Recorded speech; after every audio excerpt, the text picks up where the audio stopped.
Hi and welcome to episode 4 of the Hooked, Stitched and Glued Crochet and Craft podcast.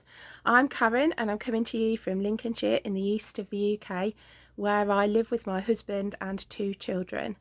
I'm a crochet designer, maker and tech editor, and you can find me on Instagram, Ravelry and Etsy, all as Hooked, Stitched and Glued. I've got loads of crochet and a little bit of knitting to share with you today, so grab yourself a cuppa and come and join me for some yarny chat. I'm going to start off with works in progress, and I've got here my knitting. I wasn't going to share this originally because I wasn't going to show you it until I've worked my way up the whole cardigan and to the yoke, which is the colour work section and the bit I'm really looking forward to. But I've worked quite a lot on this whilst watching the football, because you can work on it without looking much easier in knitting than you can in crochet. So it's been my football match project. Hopefully the excitement hasn't affected my attention too dramatically, but I have got quite far. The reason that I wanted to show you it was because I had a very exciting moment and actually made my ball of wool run out, because wool seems to last forever when you're knitting. When I'm crocheting it, I just seem to use up loads and loads and loads, but when I'm knitting, obviously the stitches are less involved, so it doesn't use quite as much yarn. So it really did feel like quite an achievement to make the ball of wool run out. I've got the next one lined up and ready to join in, so I suspect it's going to be maybe a couple more balls of wool before I'm up to the colour work section. So that'll be my that'll be a few more football matches worth of knitting, I should think. It takes me about an hour to do 6 rows, and I've been aiming for around 6 rows a day because that just seemed like a sensible aim. Unfortunately, I've had this awful cold that seems to be going around this autumn, and I had to take myself off to the out of hours doctors because I had a stem cell transplant last year, so sometimes my immune system just sort of flops and gives up, and it did that the other week, and I felt absolutely terrible, and I knew that it was time to go and see someone to get some antibiotics. I don't particularly like taking antibiotics regularly, but sometimes they're just needed, and they did prescribe me some, and I knitted from about here up to here in the waiting room of the out of hours doctors. So something good did come out of that situation, and I think, touch wood, the antibiotics have worked and I am feeling quite a lot better. I've still got the tail end of the cold, but everybody seems to be poorly at the moment. It's really not very nice. So that is the knitting. It's a bit grey, I'll be honest. It just feels a bit grey, which it is, but hopefully when it's finished it'll be a wearable cardigan that I can use over various long sleeved tops. So it's something to look forward to and something to keep me going while I'm watching all these exciting football matches. Let's hope England get to stay in for a bit longer. So yeah, that's the cardigan. I'll pack that away and get it out again on Sunday when the football's on. My next work in progress might look quite familiar if you've watched any of my previous episodes, because it's using some squares that I made for my, oh gosh, that one's got cotton on it. Using some squares that I made for my granny square blanket. But I made all of these and I even started joining them here before I changed my mind. I decided not to use the parchment colour in the main blanket anymore, just for the joining rounds. And nearly all of these squares have got parchment in one of the rounds, and I'd already started joining these ones, so I'd got 11 squares left, and I'm thinking I might just make one more, and then I can do a hot water bottle cover with 6 squares on each side. So I've got 5 joined here, but I can just undo these 2, just the border round of them, because I use the join as you go method, and just change it a little bit, and then do a double crochet row and buttonhole section along the bottom of it, and then a top section for the neck of the hot water bottle, maybe with front and back post trebles to give it a nice ribbed effect around there. It just seems a shame to waste them when I'd already made 11, but I changed my mind because I didn't like, you can see here on the join as you go section, you can really see where the colours have, like where you've made the slip stitch into the next one, and I didn't like that. I decided that I wanted the whole border and joining round to be in the parchment coloured yarn, so I abandoned these but not thrown them away. And I knew if I undid them, you're going to end up with like loads of tiny little balls of wool that are not much use for anything. So I'm going to use these and make a hot water bottle cover that will either be for a gift or possibly for our house, because some of our hot water bottles are looking a little bit the cushion cover, the covers on them have gone a bit fluffy over the years on the ones that I crocheted 5 or 6 years ago.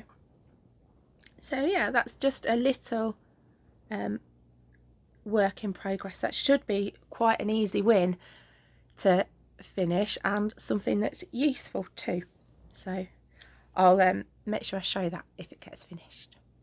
My next work in progress involves my scrap basket. I'm like a lot of crocheters and yarny people. I have a fairly substantial collection of scraps, and it has reached the point where it's outgrown its own scrap basket and needs a scrap basket extension, and I just thought, I can't be doing with this. We're moving house soon, and it just seems daft to have so much sort of kicking about and making a mess, and it was all getting tangled. I do use my scraps a lot when I'm experimenting. Sometimes when I'm tech editing, I will make up a swatch of the stitch pattern that I'm editing. Just if I don't feel like I can understand it just from the written instructions, I'll make up a little swatch just to help me with my editing. But there's far too much here even for that. I'll just show you the basket. It's huge. It's quite a big basket, and it is full to the brim. I'll not tip it too far in case it all comes flying out. So I thought it was time to look for a scrappy pattern. There's loads and loads of lovely advent yarn patterns out and about at the moment, but I'm not limited to just 24 colours here. I don't know how many there are, but there are loads and loads. So I've made a start on a crochet. I can't ever remember these directions. I want to say northeasterly, maybe it's northwesterly. I will put it on the screen. I'll check it and put it on the screen. I know there's a knitted version which is really, really beautiful, and then I found the crochet one, so I started it here with this colour, which is one of my absolute favourites. That pink is Pomegranate Stylecraft Special DK. Most of these yarns are Stylecraft Special. I really like the idea of this blanket because it's modular, so you can just keep adding to it. So I can keep making it longer and I can keep making it wider until I either run out of scraps, which is never going to happen, or I'm happy with the size of the blanket. And I've kind of really gone a bit random with the colours. At the start I had visions of something quite tasteful, but then I looked at the colours in the basket and thought, I don't think tasteful is going to cut it. So when I've been choosing colours, I've tried to pick things that will go fairly well together and plan ahead a little bit. So you can see, like, I've got shades of pink going up to purple, and then blue and grey. Then on the next section I've tried to go for a bit of nice contrast and thinking about what's next to it. And then I've got this gorgeous blue, I think it's called Emperor or Empire. Again, I'll pop it on the screen. I've used a 4.5mm hook. I do prefer a 4mm for crochet with double knit yarn, but it was I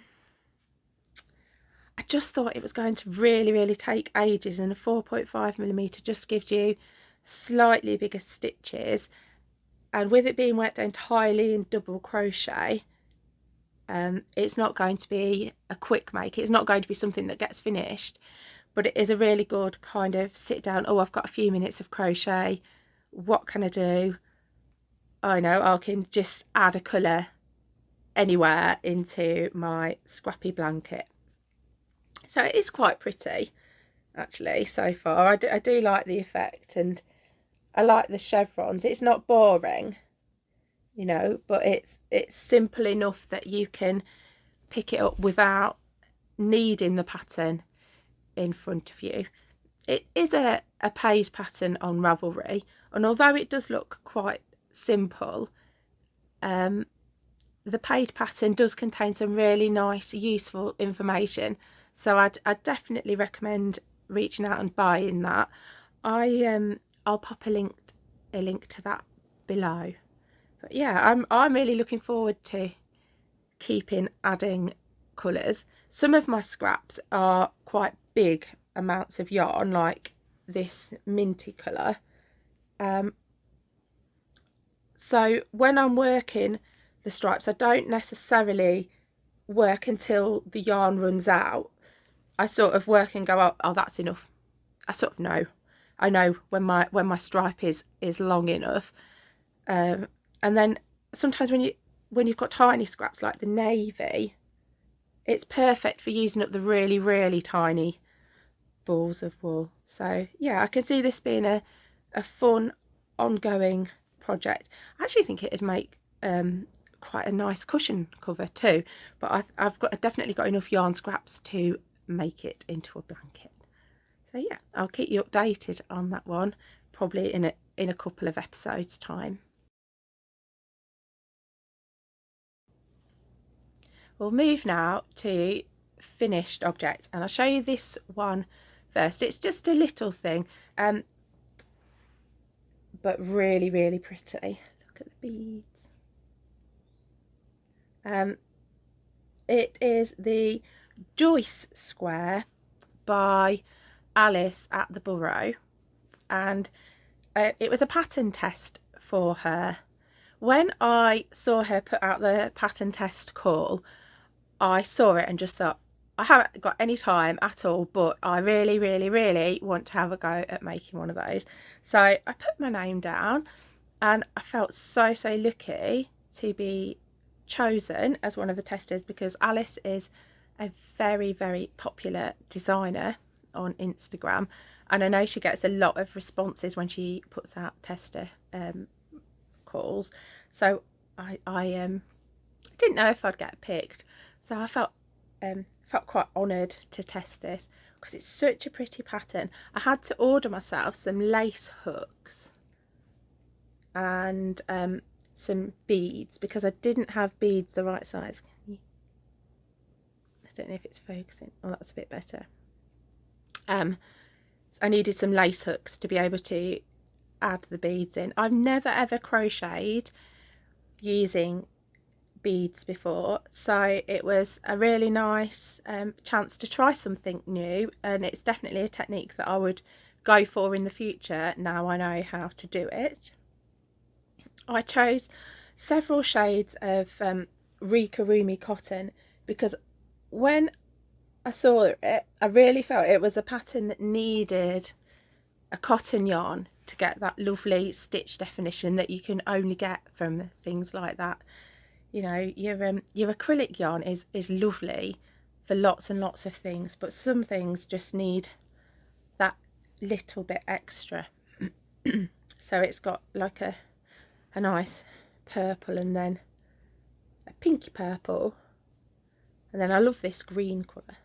I don't even know the shade numbers, but yeah, it was really nice to make.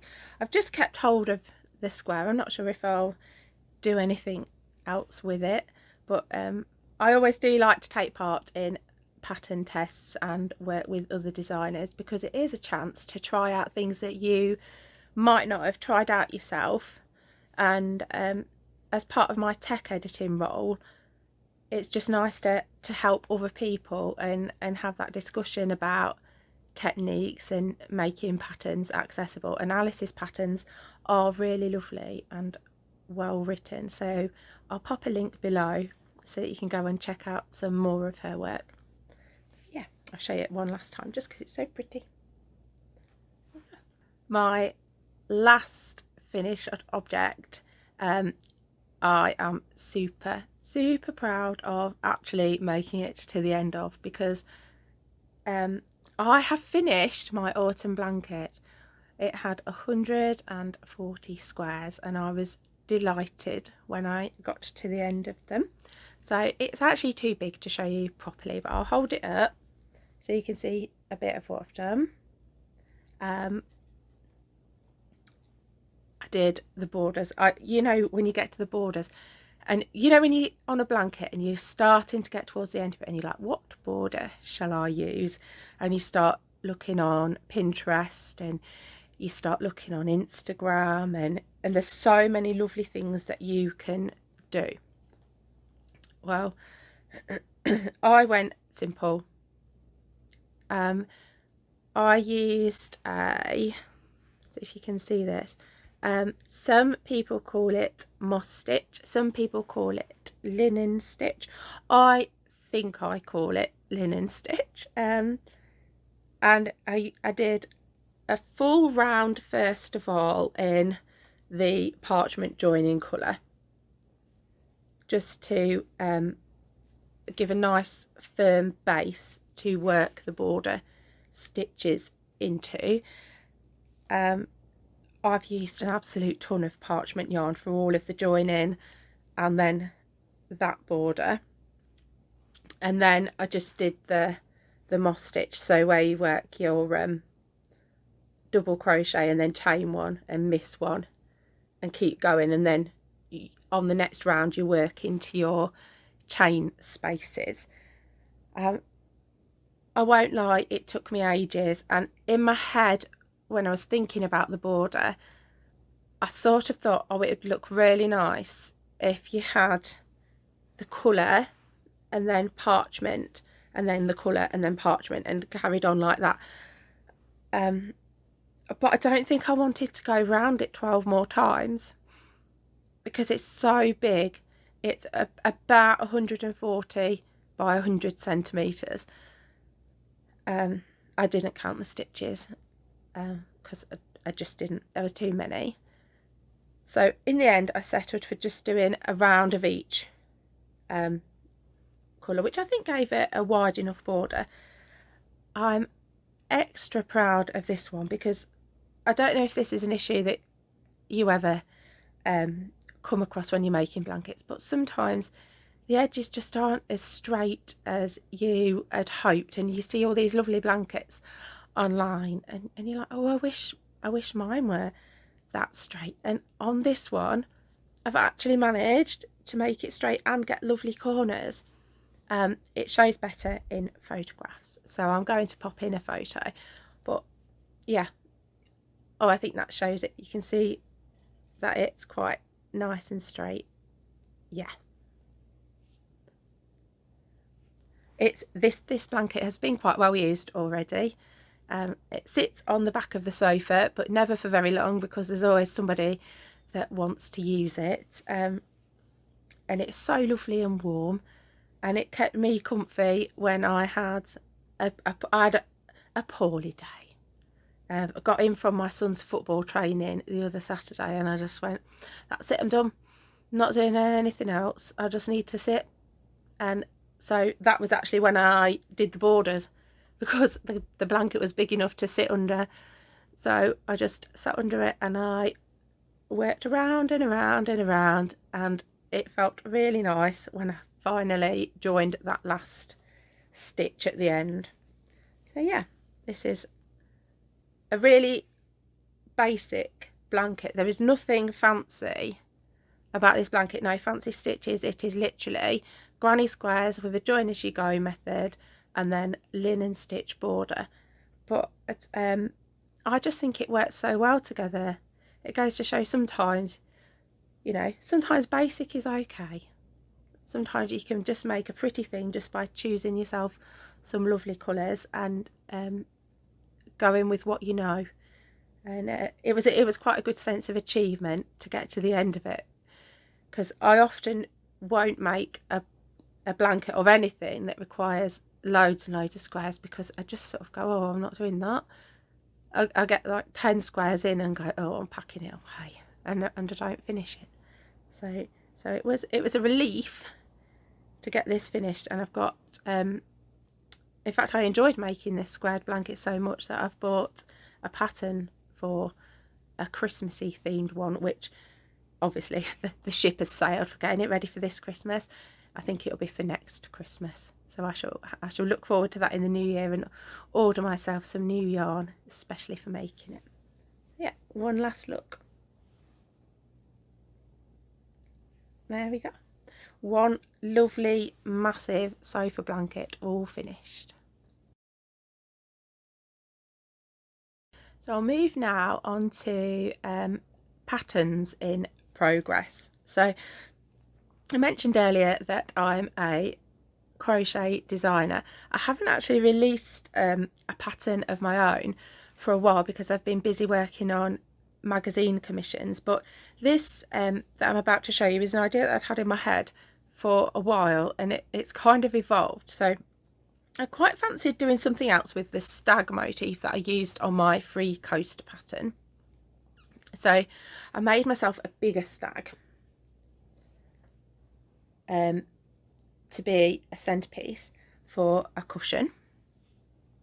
And I thought, oh, stags, they sort of, stags and tartan was what I was aiming for. So then I was sort of started experimenting with stitch counts and multiples to create tartan, and looking at tartan fabric online and colours, and I started with this, which looks a little bit more like gingham, but I wanted that effect, you know, where you've got the two pinks crossing, where you get the darker colour.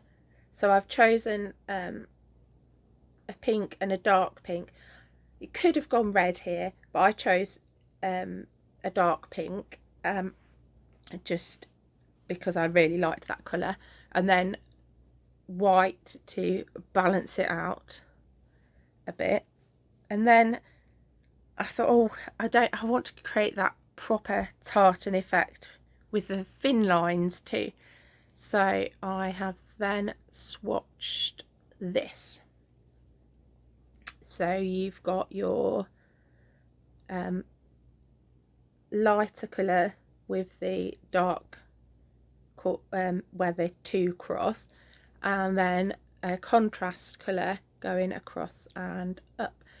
This one is just, so the horizontal, the rows are just the colour, and then I've experimented a bit with surface crochet for the vertical stripes, because I thought about it, and it's nice having colour changes. Colour changes are great, tapestry crochet is a great method, but I thought it would quite honestly be a pain in the bum to have to carry the green just to make one stripe every so often going up, and carrying it along all the rows, and a little bit of a waste of yarn as well.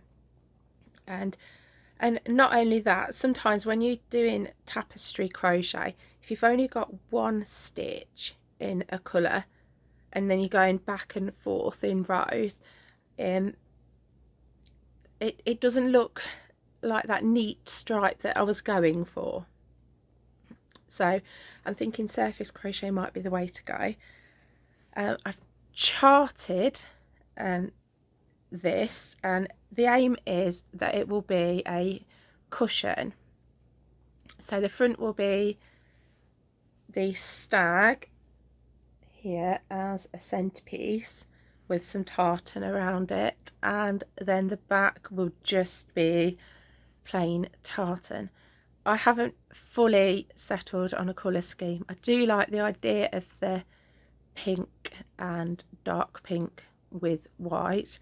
I'm just not sure if it's going to be too much pink in one go. Pink is my favourite colour, but I don't want it to look sickly. I quite like the idea of maybe blue for it, and then the brighter pink could replace the green. So you could have like a light blue, a dark blue, and then pink as the contrast.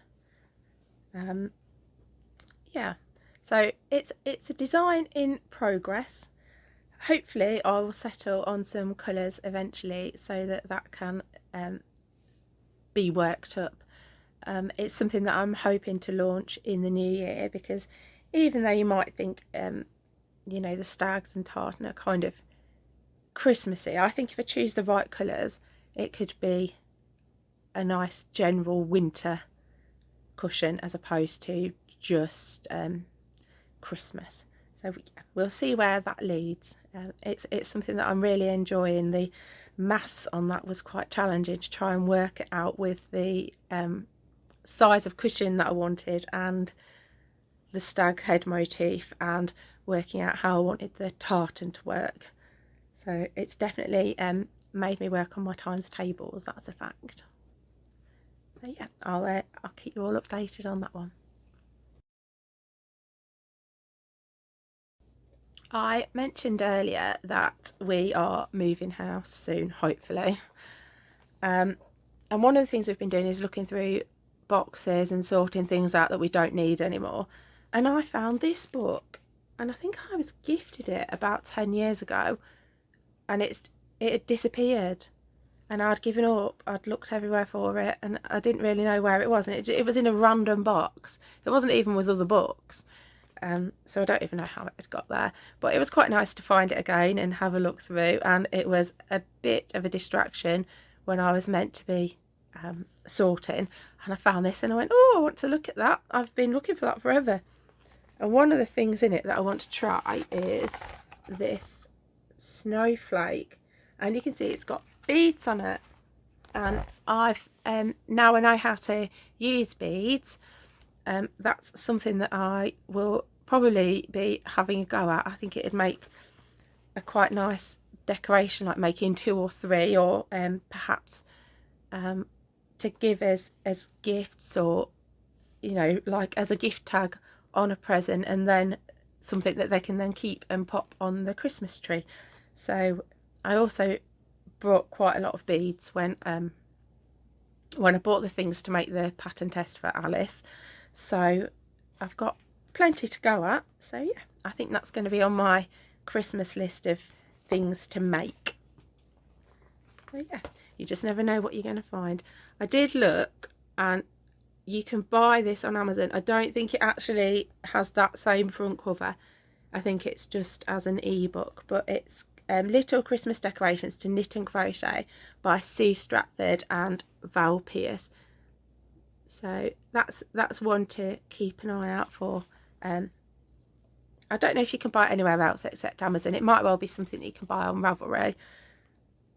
But yeah, definitely a really sweet little book to enjoy.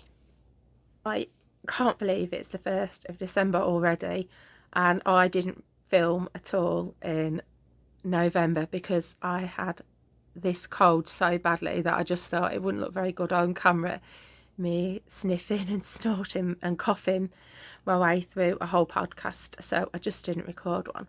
But I was also kept really busy with tech editing by a Serbian designer called Kate, and she's written an ebook which I have edited for her in the last month or so, and she released it last week. It's got some absolutely gorgeous winter accessories like boot cuffs and leg warmers, with coordinating shawls and scarves and a lovely hooded shawl as well. She's used some gorgeous yarns and some really, really lovely stitch patterns. I'm going to ask her permission to pop a photo or two in here, and I will pop a link below to her ebook because she has worked so incredibly hard on it, and the patterns in it are all so beautiful. I think it'd be hard to choose which things to make, so that is something that is just worth going and having a look at if you're looking for something to make for the winter time. I think it'll be just the thing for you. Thank you for coming and joining me. If you have enjoyed it, remember to press like and subscribe because every little helps. Hopefully I'll get to record again before Christmas. It's such a busy time of year though, isn't it? But yes, hopefully my aim is to record at least once more before Christmas, but that depends on the house moving situation. But until next time, thank you very much, and take care. See you soon. Bye.